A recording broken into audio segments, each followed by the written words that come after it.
Hey guys, welcome back to my channel, and today we're doing a really different video.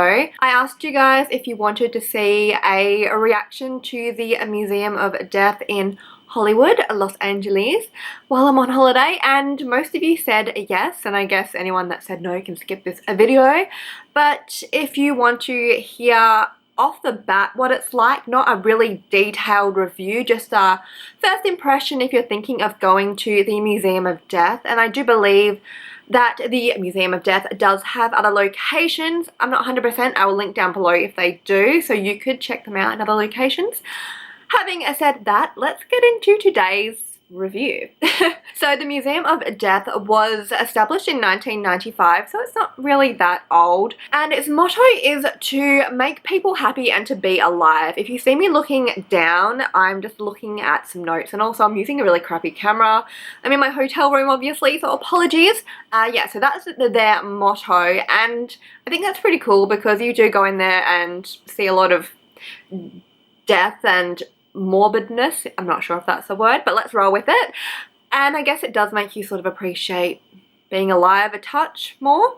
There is no age limit to go in there. I did look it up. However, I would highly recommend not taking children. There is extremely explicit crime scene photos, violence, pornography, suicide. I mean, you do you, but I wouldn't take anyone under 18 to the museum. When you first walk into the museum, you're walking into a lot of serial killer artwork and letters, and I also noticed that serial killers seem to like doing paintings. I don't know what's up with that, but anyway, there's a lot of serial killer artwork in the first room and throughout the museum.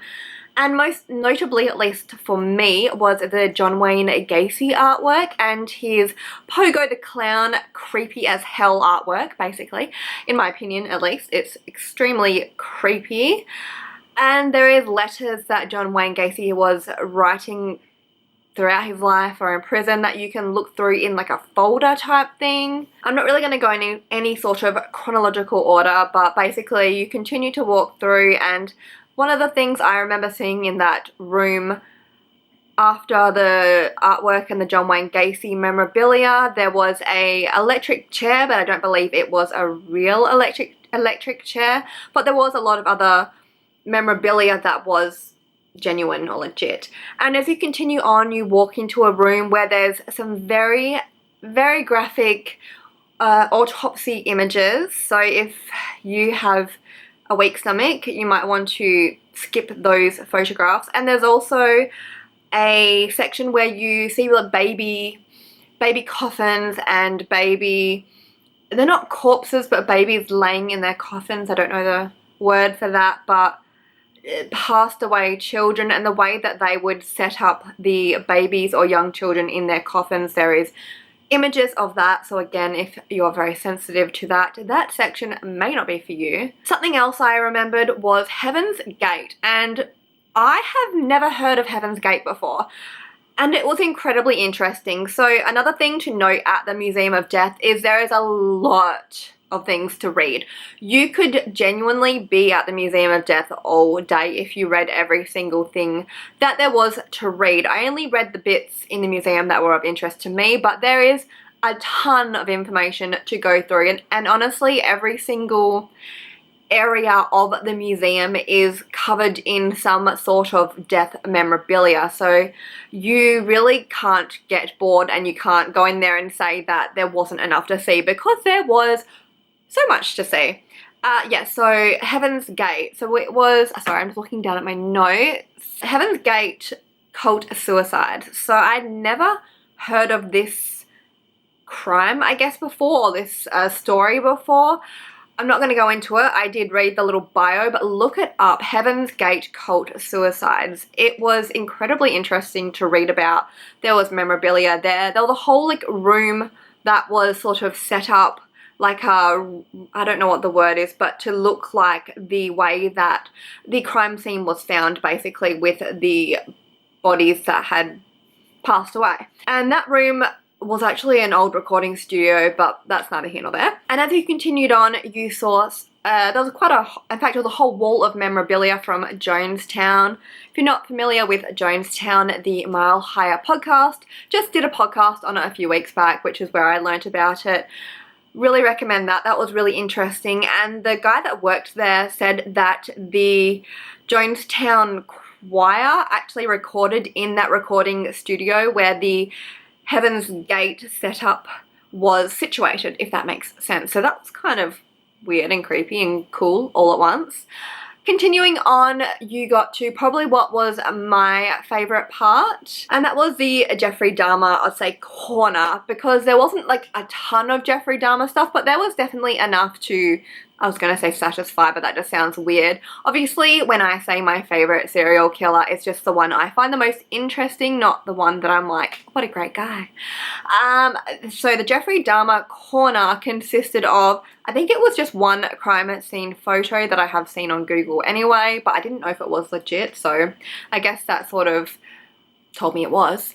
There was lots of letters that Jeffrey Dahmer had actually written, my English is great, in prison to his prison pen pal. And the guy that worked at the museum actually gave me a little backstory to that. So the letters that were in the museum that Jeffrey Dahmer wrote to his pen pal had actually been donated by the pen pal's children. So after this pen pal passed away, her children found the letters in the attic, I think she said, that were from Jeffrey Dahmer, and they had no idea that their mother had been Jeffrey Dahmer's pen pal. So that would have been, I don't know what you think of your mother after she passed away and you were like, oh, she's friends with Jeffrey Dahmer. And that might not sound that weird. I know there's people that have pen pals from prison or in prison or with prison inmates, but go to the museum and read the letters. They're kind of weird. Like, they sounded like they were really good friends, close friends, best friends. In one letter, Jeffrey Dahmer talks about the amount in which this pen pal means to him, and obviously I don't have a copy of it or remember exactly what it says, but he writes something like, imagine how much this thing means to you and times it by 10 and then double it again, and that's how much you mean to me. It was something along those lines. So it was a really interesting read, and on the wall as well there was more information about the Jeffrey Dahmer crimes, and it was quite detailed, and honestly that made me feel a little bit, you know what I mean, just a bit out of it. The walls in the museum are filled with photos. There is basically not a blank space on the wall, but as I have said, some of the photos are gruesome, they are disturbing, they are like pornographic, they are not for the faint of heart, they are not for weak-stomached people.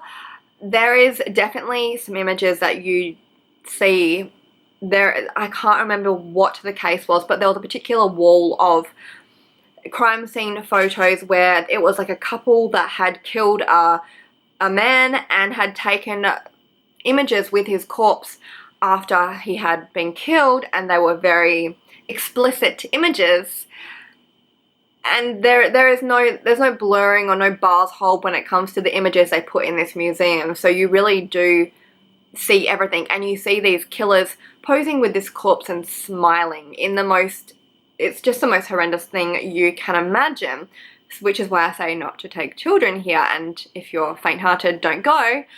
Having said that, for me personally, with my interest in true crime, I wouldn't say I was disturbed. I knew what I was getting myself into. I went with my fiance, and he said that he could handle it and he's not into true crime.